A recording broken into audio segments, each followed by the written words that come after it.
speaking of the rapture, Jesus Christ was the first one to speak about the rapture. In John chapter 14, verses 2 and 3, it says there, "In my Father's house are many rooms. If it were not so, would I have told you that I go to prepare a place for you? If I go prepare a place for you, I will come again and will take you to myself, that where I am, you may be also." Pretty much that's the essence of the rapture.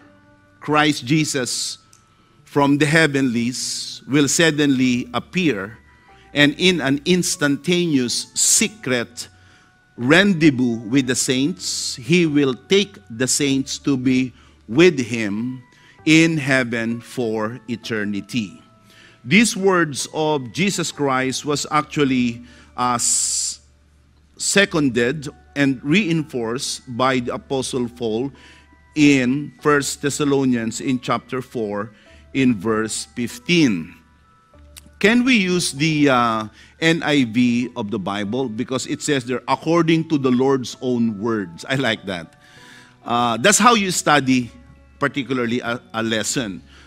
We pastors, we use a variety of translations so that we can better understand the meaning of a verse.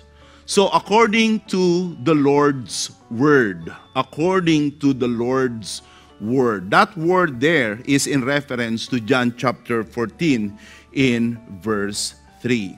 And last Sunday, we talked in depth about the rapture of the saints. So the Old Testament was not prophesied in the Old Testament, but it doesn't mean that the rapture is less reliable simply because it was not prophesied in the Old Testament.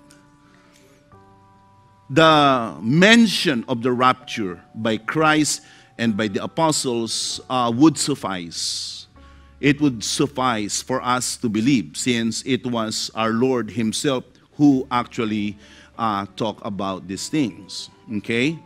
Now, but the second coming of Jesus Christ was heavily prophesied in the scriptures. But the prophecies in the Old Testament scriptures were mostly characterizations, descriptions of what's going to happen when Jesus Christ returns. Okay?